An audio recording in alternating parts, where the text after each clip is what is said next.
A las 7:56 de la mañana del 7 de diciembre de 1941, los bombarderos japoneses cayeron en picado sobre Hawái. Su objetivo era la flota norteamericana del Pacífico que se encontraba anclada en su base de Pearl Harbor.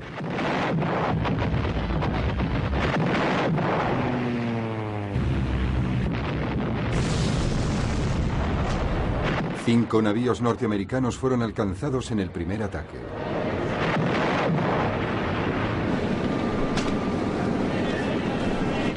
Unos minutos después, más aviones japoneses se unieron a la ofensiva.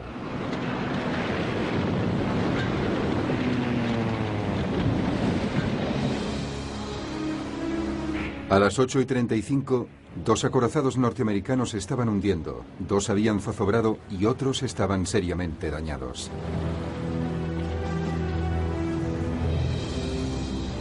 Un séptimo acorazado, el Nevada, soltó amarras y se dirigía a mar abierto cuando también fue alcanzado y obligado a regresar a la costa.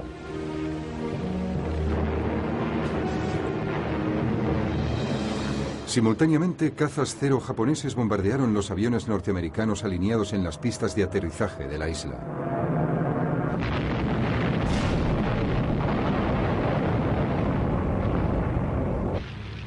Los barracones contiguos del ejército también fueron ametrallados.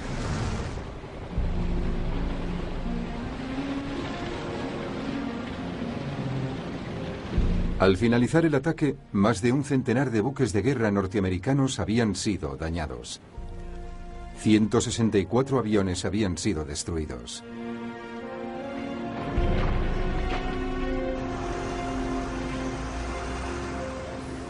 Al día siguiente, el presidente Franklin Delano Roosevelt declaraba la guerra a Japón.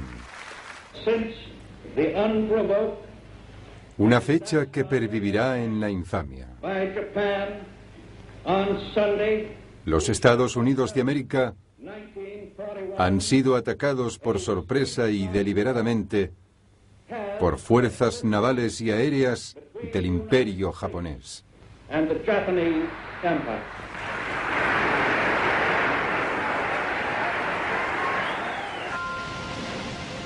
El escenario estaba dispuesto. ¿Podría Japón dejar fuera de combate a Estados Unidos con un golpe rápido antes de que el enorme poder americano acabase con el imperio nipón? La ofensiva de Pearl Harbor se convertiría en uno de los grandes conflictos armados de la Segunda Guerra Mundial.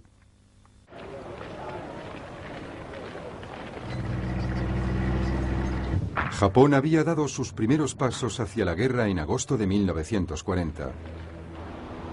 Sacando provecho de la derrota de Francia en Europa, se hizo con el control de las bases aéreas en la colonia francesa de Indochina.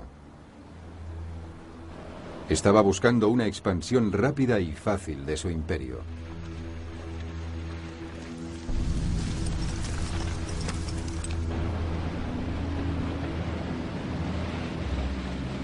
Un año después, Japón lanzó un ultimátum exigiendo la utilización de las bases aéreas francesas de Indochina. Al ver que los franceses dudaban, los japoneses invadieron el país y se hicieron con el control, incluida la colonia francesa.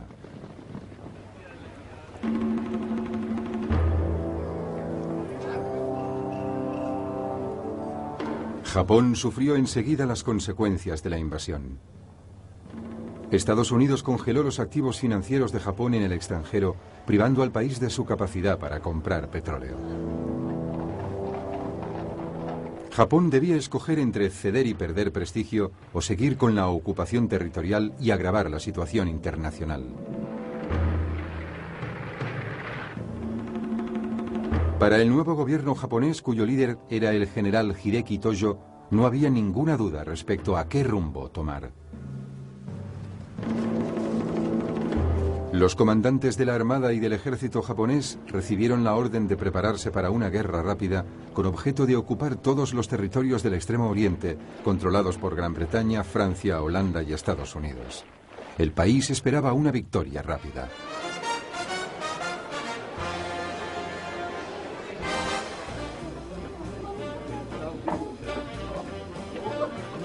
Japón consideraba a Estados Unidos como una nación cuya población solo pensaba en divertirse y por tanto no emprendería una guerra larga que pudiera causar muchas pérdidas humanas. Los líderes militares japoneses consideraron que si destruían la flota norteamericana del Pacífico, Estados Unidos buscaría rápidamente la paz. Y así fue como decidieron atacar Pearl Harbor. Esta ofensiva le fue encomendada al almirante Isoroku Yamamoto, comandante de la flota combinada japonesa.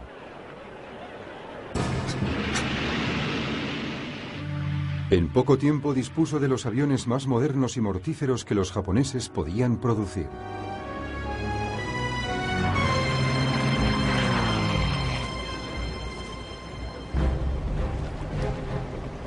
La flota norteamericana del Pacífico estaba formada por 8 acorazados antiguos de la Primera Guerra Mundial y 2 portaaviones.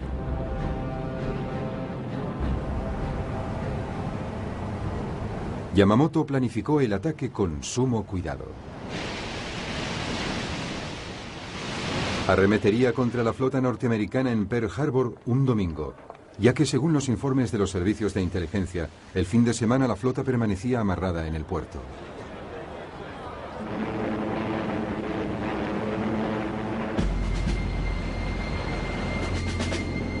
En el más absoluto silencio, las fuerzas japonesas se agruparon en la bahía de Tankán, al norte de las islas Kuriles.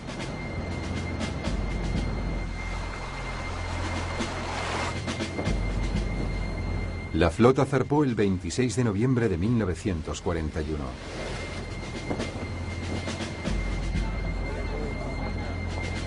Mientras, como señuelo, los negociadores japoneses llegaban a Washington para discutir sobre una posible retirada de los japoneses de China.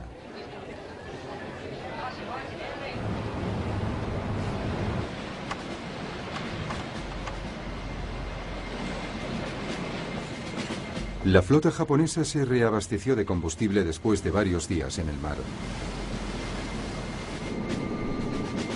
3 días más tarde ya estaba a la altura de Hawái. Los norteamericanos, confiados, no se dieron cuenta de que algo no iba bien.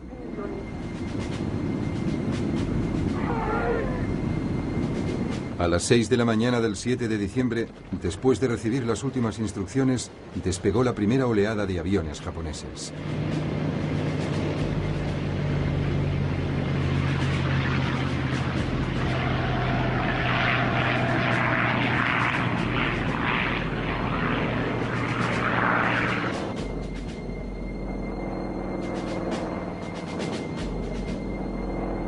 Mientras los primeros torpederos japoneses se lanzaban al ataque, el personal norteamericano se estaba despertando en una hermosa mañana de domingo.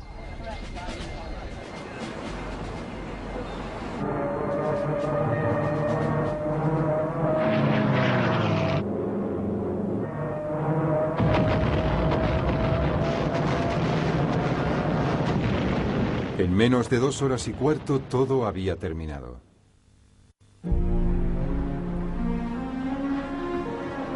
El plan de Yamamoto se había cumplido a la perfección. ¿O no? Solo había un problema. Los 2 portaaviones norteamericanos no se hallaban en Pearl Harbor en aquel momento, y por lo tanto se habían librado del ataque. El principal objetivo de Yamamoto de inutilizar la flota norteamericana del Pacífico había tenido un éxito parcial.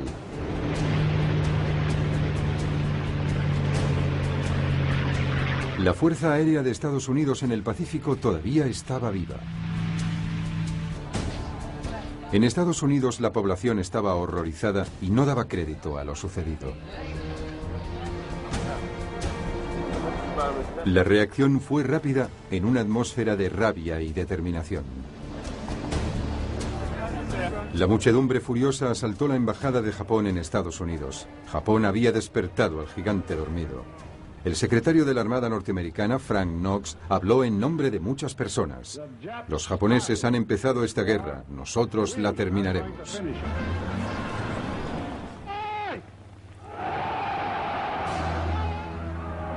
No obstante, antes de que Estados Unidos pudiese movilizar todas sus fuerzas, los japoneses continuaron con sus ataques a los aliados occidentales.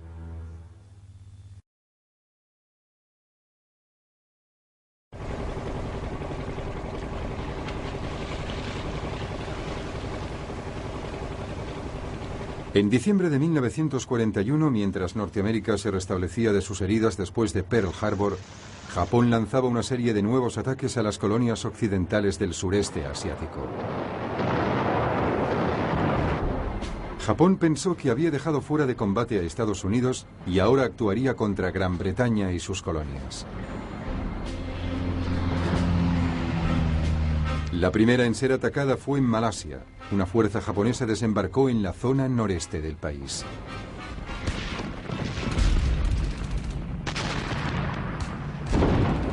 El plan era que esta debía abrirse camino hacia el sur, a lo largo de la costa este.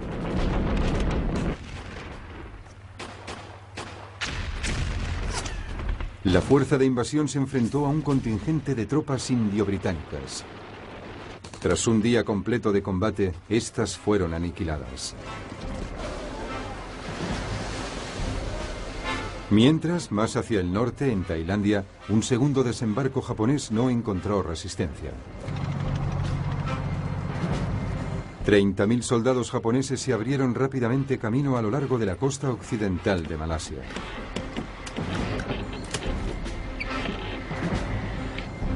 El objetivo de los dos grupos era Singapur, el centro del dominio militar y político británico en el Extremo Oriente.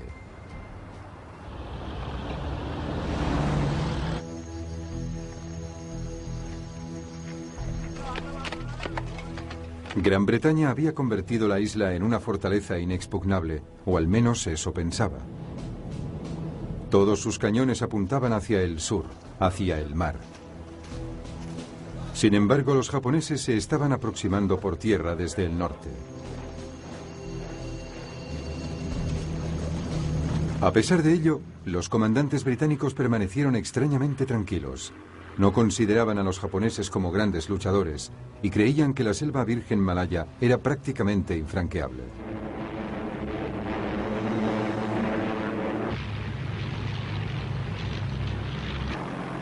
Los japoneses tenían otros planes. Atacaron Singapur desde el aire para debilitar la ciudad.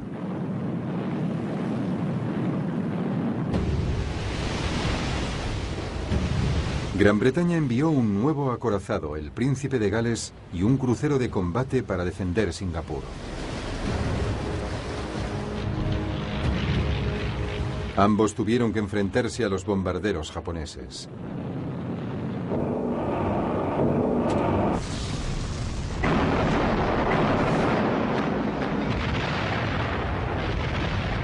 Otros dos acorazados fueron hundidos en menos de 2 horas.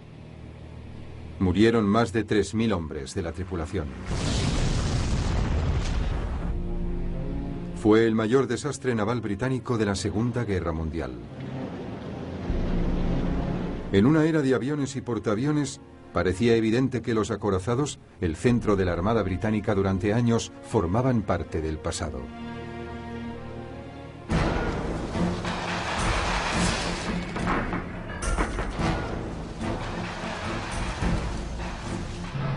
Mientras, en tierra, los japoneses proseguían su avance hacia el sur. El 11 de enero de 1942, Kuala Lumpur caía en manos de los japoneses. Las fuerzas británicas perdieron terreno y se replegaron en la isla de Singapur.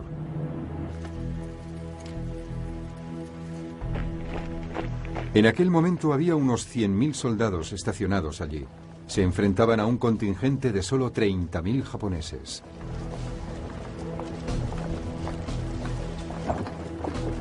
Incluso sin sus grandes cañones, los británicos deberían haber sido capaces de resistir.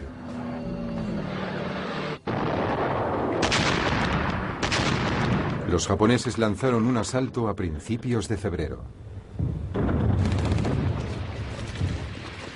Asalto terrestre que fue secundado por nuevos ataques aéreos.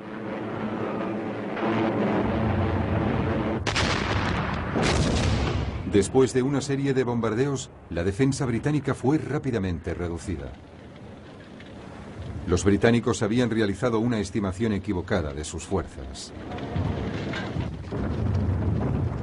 4 días después, los japoneses se abrían paso a través de la última línea defensiva británica.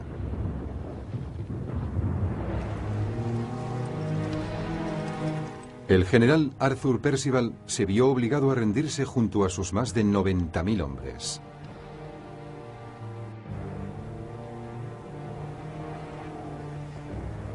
Nunca en la historia del ejército británico un comandante de una fuerza tan importante se había rendido, sobre todo teniendo en cuenta que las fuerzas británicas superaban a las japonesas en un número de 3-1. El poder y el prestigio británicos en el Extremo Oriente, desde hacía más de 200 años, habían sido barridos en tan solo 10 semanas. Pero no fue este el único desastre.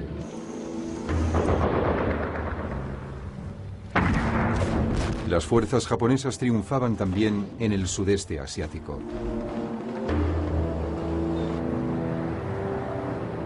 La guarnición británica de Hong Kong siguió luchando valerosamente con todas sus fuerzas durante 2 semanas antes de sucumbir a la invasión japonesa.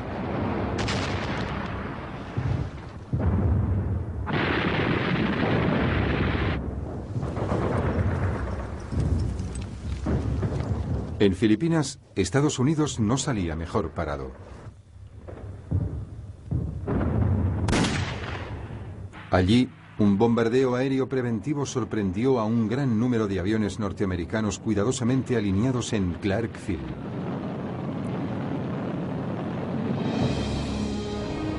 La mayor parte fue destruida.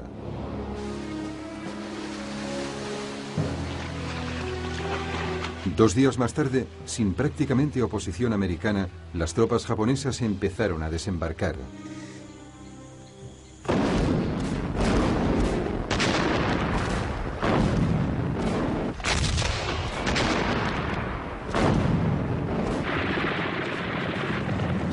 El ejército filipino se desvaneció.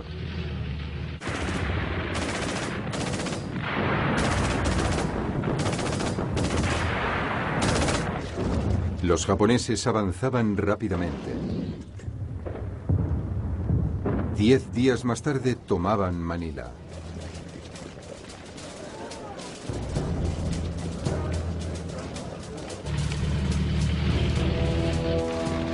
Las fuerzas norteamericanas se vieron forzadas a replegarse a la península de Batán. Allí esperaban resistir hasta la llegada de una fuerza de relevo. Pero esta nunca llegó.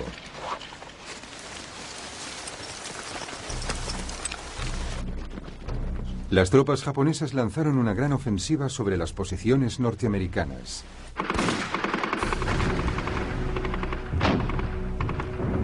Después de 4 días de intensa lucha, las fuerzas japonesas rompieron las líneas defensivas enemigas. Los norteamericanos se rindieron 2 días más tarde.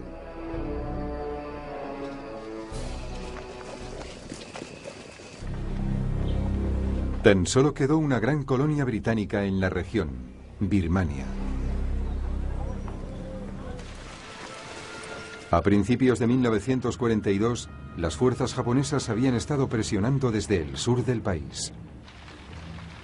Las defensas británicas habían sido completamente descuidadas. Solo había unos 15.000 hombres para asegurar la defensa del país. Con esta cifra no podían enfrentarse a los japoneses.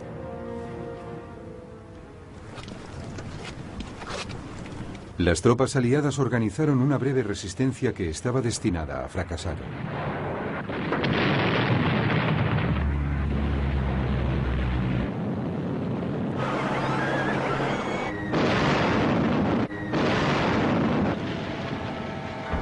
Dos meses después de desembarcar en Birmania, los japoneses habían tomado la capital, Rangún. 8 semanas más tarde, los británicos habían sido totalmente expulsados del país. En menos de 6 meses, los japoneses se habían hecho con el control de toda la cuenca este del Pacífico. La Blitzkrieg había sido rápida y aplastante. Pero algunas señales de alerta advertían de que los japoneses no eran tan poderosos como parecían.